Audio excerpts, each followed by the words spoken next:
ഒരു കോൺഗ്രസ് പ്രതിനിധി, ഒരു ഹിന്ദു തീവ്രവാദത്തിൻ്റെ പ്രതിനിധി, ഒരു ഇസ്ലാം തീവ്രവാദത്തിൻ്റെ പ്രതിനിധി, പിന്നെ ഡോക്ടർ പി കെ ഗോപൻ ഈ രൂപത്തിൽ അതിഥികളെ അപമാനിക്കാൻ അങ്ങേക്ക് പറ്റില്ല, അത് ചെയ്തുകൂടാ. മുതിർന്ന പത്രപ്രവർത്തകനും ഗ്രന്ഥകാരനുമാണ് NP ചേക്കൂട്ടി. മതേതരവും ജനാധിപത്യപരവുമായ സാംസ്കാരിക രാഷ്ട്രീയ പ്രവർത്തന മണ്ഡലത്തിൽ അരനൂറ്റാണ്ടായി അദ്ദേഹം സജീവമായുണ്ട്. ഇന്നലെ ഒരു ചാനൽ ചർച്ചയിൽ CPM പ്രതിനിധിയായ ഡോക്ടർ ഗോപൻ അദ്ദേഹത്തെ മുസ്ലിം തീവ്രവാദി എന്ന് ആക്ഷേപിക്കുന്നത് കണ്ടു. അത്ഭുതവും ഞെട്ടലും വ്യസനവും ഉണ്ടാക്കുന്ന കാഴ്ചയായിരുന്നു അത്. പണ്ടൊക്കെ അഭിപ്രായം പറയുന്നവരെ കമ്മ്യൂണിസ്റ്റ് ആക്കുന്ന രീതി ഉണ്ടായിരുന്നു. നട്ടിലു നിവർത്തി അനീതിക്കെതിരെ പൊരുതുന്നവരുടെ പൊതുനാമമായി അത് മാറിയിരുന്നു. ഞാനങ്ങനെ കമ്മ്യൂണിസ്റ്റ് ആയി എന്നോ നിങ്ങൾ എന്നെ കമ്മ്യൂണിസ്റ്റ് ആക്കി എന്നോ പറയുന്ന വിവരണങ്ങൾ ധാരാളമായി കണ്ടിരുന്നു.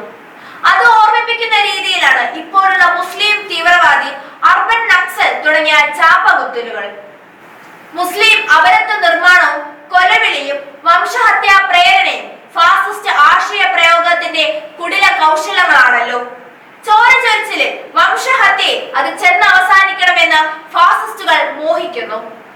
ഇന്ത്യയിൽ RSSഉം സംഘപരിവാരങ്ങളും ഈ ഭീകരവാദത്തിന്റെ ദുർമുഖ വ്യാളികളാണ്.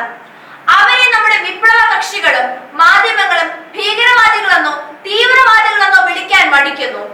എന്നാൽ ഭീതിതരും സംഭ്രമികളുമായി കഴിയുന്ന ന്യൂനപക്ഷ മുസ്ലിം വിഭാഗത്തെ രൂപം നോക്കിയും പേര് നോക്കിയും മുസ്ലിം തീവ്രവാദിയായി ചാപ്പ കുത്തുകയും ചെയ്യുന്നു. ഇത് കേരളത്തിൽ ചെയ്യുന്നത് RSSഓ സംഘപരിവാരങ്ങളോ ആണെങ്കിൽ വലിയ ഞെട്ടൽ ഉണ്ടാവേണ്ടതില്ല. CPMന്റെ ഭാഗത്തു നിന്നാവുമ്പോൾ ആദ്യം അത്ഭുതവും പിന്നീട് ഞെട്ടലും തുടർന്ന് വ്യസനവും ഉണ്ടാവുന്നത് സ്വാഭാവികമാണ്. എന്തൊക്കെയായാലും എത്ര വലതു ജീർണതയിൽ അടിഞ്ഞാലും ഒരു ചുവന്ന കൊടി പിടിച്ചതിന്റെ ഇത്തിരി ഗുണം പോലും അവരിൽ അവശേഷിച്ചില്ലെന്ന് വരുമോ? അങ്ങനെ മനസ്സിലാക്കേണ്ടി വരുന്നതിന്റെ ധർമ്മവ്യത ചെറുതല്ല. ചേക്കൂട്ടി മുസ്ലിമോ തീയനോ നായരോ എന്നതൊന്നും നമ്മുടെ വിഷയമല്ല. മുസ്ലിം തീവ്രവാദി എന്ന് വിളിക്കുന്നവന്റെ മാനസികാവസ്ഥയും രാഷ്ട്രീയ ബോധവുമാണ് നമ്മുടെ വിഷയം.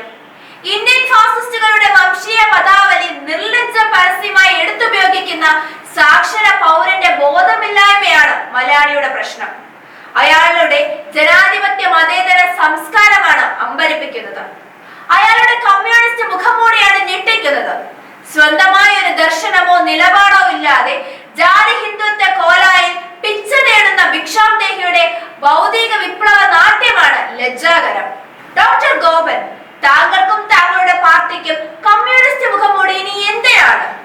ഭൂരിപക്ഷ ഹിന്ദുത്വ പാർട്ടിയായി തീവ്ര ഹിന്ദുത്വം അംഗീകരിച്ച് ആശീർവദിച്ച് ഒരു രാഷ്ട്രീയ കക്ഷി എന്നതിലധികം എന്ത് വിലാസമാണ് ഇപ്പോൾ താങ്കളുടെ പാർട്ടിക്കുള്ളത്? അതെല്ലാം താങ്കൾ തന്നെ തുറന്ന് സമ്മതിക്കുകയായിരുന്നല്ലോ. അതേതായാലും നന്നായി. NP ചേക്കൂട്ടിയോടൊപ്പം എന്നും ജനാധിപത്യ മതേതര കേരളം ഉണ്ടാവും. ചേക്കൂട്ടി മുസ്ലിമാണോ ഹിന്ദുവാണോ ക്രിസ്ത്യാനിയാണോ എന്ന് നോക്കാൻ കുനിയുന്ന ഹീനജന്മങ്ങളെ അവരാരും കാര്യമാക്കുകയില്ല. ഓർത്തു വെച്ചോളൂ.